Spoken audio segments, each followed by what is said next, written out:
টানা ৩ মাস প্রবাসী শ্রমিকদের আটকে রেখে করা হয়েছে নির্মম নির্যাতন। কখনো শরীরে আবার কখনো বা পায়ের তালুতে পেটানো হয়েছে রড কিংবা পাইপ দিয়ে। পেট ভরে ৩ বেলা খাবারও দেওয়া হতো না তাদের। দেশ থেকে টাকা না পাঠালে প্রতি মুহূর্তে হুমকি দেওয়া হতো মেরে ফেলার। তাদের আটকে রেখে নির্যাতন করা অপহরণকারীদের লিডার হচ্ছেন আবার দেশেরই একজন প্রবাসী।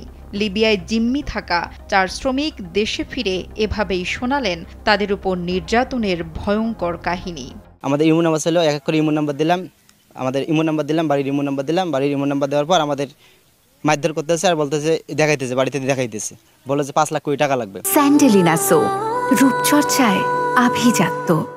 লিবিয়ায় অপহরণের শিকার লালমনিরহাট ও কুড়িগ্রামের ৪ শ্রমিক অবশেষে দেশে ফিরেছেন। তাদের মধ্যে একজনের অবস্থা বেশি খারাপ হওয়ায় চিকিৎসা চলছে তার। বাকি ৩ জন ঈদের দিন পৌঁছেছেন নিজ গ্রামে। জিম্মি দশা থেকে মুক্তি পাওয়া ওই শ্রমিকরা হলেন লালমনিরহাট সদর উপজেলার পঞ্চগড় ইউনিয়নের হাফিজুল ও আল আমিন। বাকি ২ জন হলেন কুড়িগ্রাম জেলার রাজারহাট উপজেলার রাকিবুল ও আল আমিন।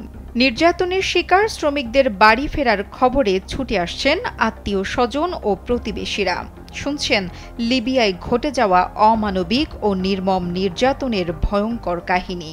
বাংলাদেশে ইমো নাম্বার চাইলো, যাই হোক ইমো নাম্বার দিলাম। ওরা আমাদের যারা শিখিয়ে দেয় যে বাংলাদেশ থেকে ৫ লক্ষ টাকা দেয়।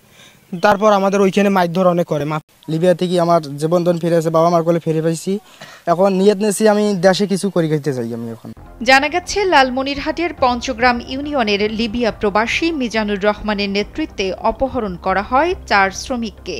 পরে অপহরণকারীরা তাদের পরিবারের কাছে জন প্রতি ৫ লাখ টাকা করে মুক্তিপণ দাবি করে।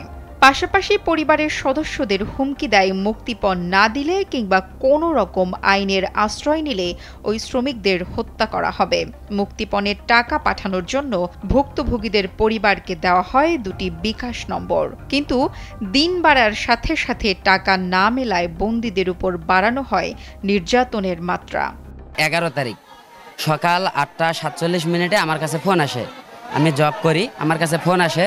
এই ফোনের মাধ্যমে আমি জানতে পারি আলামিন আমাকে ফোন দিল যে ভাই একটু ইমুতে আসো। পরবর্তীতে আমি ইমু যখন অন করি, সে আমাকে ফোন দিয়ে বলল যে ভাই আমাদেরকে কিডন্যাপ করেছে, ৫ লক্ষ করে টাকা লাগবে।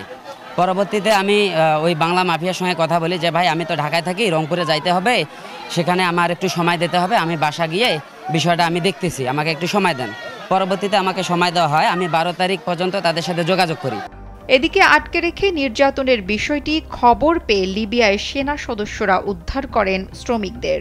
এরপর ২ দফা জেলে থাকার পর আইনি প্রক্রিয়া শেষে ৪ বাংলাদেশি যুবককে ফেরত পাঠায় লিবিয়া সরকার।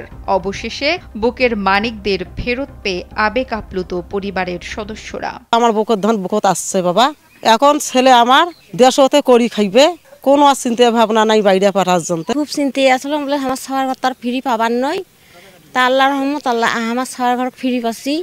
জিম্মি দশা থেকে মুক্তি পাওয়া আল আমিন মিয়া জানান, রমজান শুরুর আগের রাতে হঠাৎ করেই ঘরের দরজা খোলার জন্য বাইরে থেকে ডাক দেয় কেউ। দরজা খোলা মাত্রই ২ ব্যক্তি তার মাথায় পিস্তল ধরে। মুহূর্তেই কয়েকজন ঘরে ঢুকে মোবাইল, ল্যাপটপ ও টাকা নিয়ে নেয়। এরপর লাইনে দাঁড় করিয়ে গাড়িতে তোলার সময় তিনি দেখতে পান দুর্বৃত্তদের নেতৃত্ব দিচ্ছেন তার এলাকার লিবিয়া প্রবাসী মিজানুর রহমান। কিন্তু তাকে ভাই বলে ডাক দেওয়াই যেন কাল হলো তাদের। এরপর থেকেই শুরু হয় হাত, পা ও মুখ বেঁধে পৈশাচিক নির্যাতন। নুসরাত জাহান কলি, কালবেলা।